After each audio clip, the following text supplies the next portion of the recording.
Hi friends, welcome to my YouTube channel.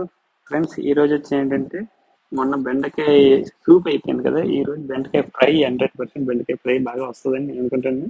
అంటే మళ్ళీ బెండకాయలు కాసి అవి వేస్ట్గా పోతాను, నేను మళ్ళీ బెండకాయ ఫ్రై చేస్తాను. ఇప్పుడు ఏం చేశానంటే బెండకాయలు అన్ని నీట్గా కడుక్కొని బెండకాయలు చిన్న చిన్న ముక్కలుగా కట్ చేసాను అనమాట. మొత్తం అన్ని చిన్న చిన్న ముక్కలుగా, ఎందుకంటే పెద్ద ముక్కలు అయితే మళ్ళీ ఆగడంలో టైం పడుతుంది అనమాట. బెండకాయ ఆగడంలో అందువల్ల చిన్న చిన్న ముక్కల కింద మొత్తం చిన్న చిన్న ముక్కలు కట్ చేసి ఒక ప్లేట్లో వేస్తాను. తర్వాత ఒక 7 మిరపకాయలు, పచ్చిమిరపకాయలు, 2 టమాటాలు. అంటే తర్వాత టమాటాలు కట్ చేసి వచ్చి ముందు ఉల్లిపాయలు కట్ చేసానండి.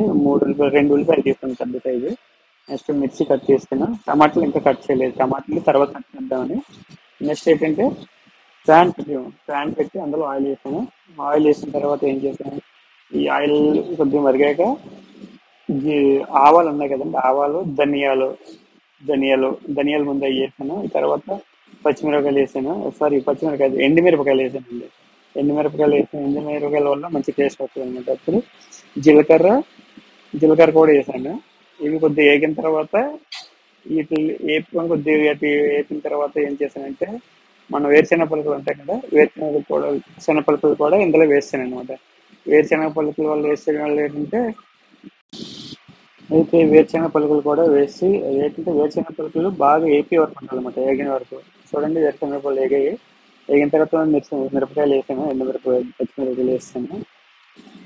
తర్వాత మిరపకాయలు ఎక్కువ వేస్తాను, అది మళ్ళీ ఉల్లిపాయలు వేస్తాను అనమాట. ఉల్లిపాయలు వేసిన తర్వాత ఇది బాగా ఫ్రై వరకు ఉంచాలి. ఉల్లిపాయలు ఏంటంటే మరి వేగే వరకు బాగోదు, వేగకపోతే.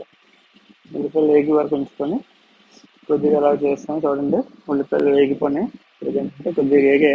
ఇంకా లేట్ చేస్తే ఇంకా ఎలాగ బెండకాయలు వేగితాయి కాబట్టి ఇంకా టైం పడుతుంది. కాబట్టి మనం ఏం చేద్దామంటే బెండకాయలు కూడా వేసేసుకుంటే అప్పుడు ఏంటంటే రెండు కలిపి ఒకసారి అలా టైం పడుతుంది అన్నమాట. బెండకాయ ఫ్రై అవ్వాలి కాబట్టి అందులోనే ఉల్లిపాయ వేగుతుంది.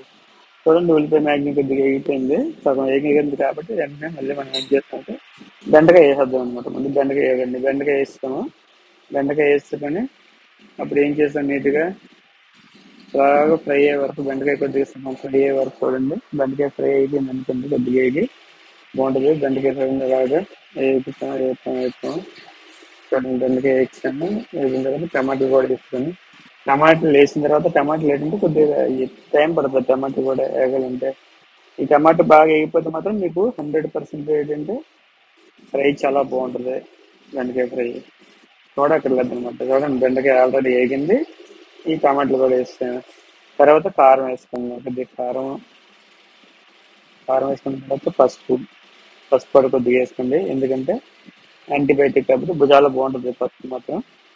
తర్వాత జీరా పౌడర్ అనమాట.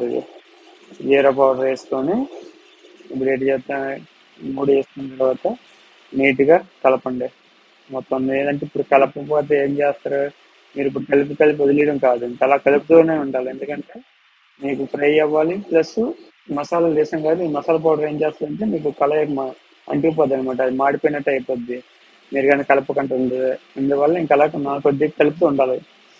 ఫ్రై అయ్యే వరకు ఇంకా కలుపుతూ ఉంటే మీకు ఏంటంటే కళాయి మాడకంటే నీట్గా ఉంటుంది. చూడండి, సాల్ట్ వేసాను. సాల్ట్ వేసుకొని మళ్ళీ కలపడం స్టార్ట్ చేస్తాను. చూడండి, అలా కలుపుతూ ఉండాలి. ఫ్రై ఏంటంటే మీకు టైం పడుతుంది. కొద్దిగా వాటర్లో వచ్చింది కదా, అది టమాటా నీరు అనమాట. టమాటా ఉంటుంది కాబట్టి నీరు కొద్దిగా ఉంటుంది. ఆ నీరు ఇవే వరకు అదే ఉంటుంది అనమాట. చూడండి, చాలా నీట్గా వస్తుంది. ఇప్పుడు మ్యాక్సిమం ఫ్రై రెడీ అయిపోయినట్టే కొద్దిగా ఉంది. ఫ్రై రెడీ అయిపోయింది, చాలా బాగుంది. కాబట్టి మీరందరూ ఏం చేస్తారంటే ఒకసారి బెండకాయ ఫ్రై చేయండి మేము చేసేటట్టు. కానీ ముఖ్యంగా బ్యాచిలర్స్ మా వీడియోని చూసి చేయండి మీరు మాత్రం. అర్థమైందా? లేడీస్ అంటే వాళ్ళ ఎక్స్పీరియన్స్ ఎక్కువ కాబట్టి వాళ్ళకి ఇబ్బంది ఉండదు. బ్యాచిలర్స్ మాత్రం మా వీడియో చూస్తున్నారండి, చెయ్యండి, మంచి టేస్ట్ వస్తుంది బెండకాయ మాత్రం. అర్థమైంది? చూడండి, బెండకాయ అంటే మనకు బ్యాచ్ అందరూ రెడీగా ఉన్న వండుకోవడానికి. వాళ్ళు వేరే వేసుకొని వండుకుంటూ ఉన్నారు, అందువల్ల మేము బెండకాయ. Thank you for watching. నమస్కారం.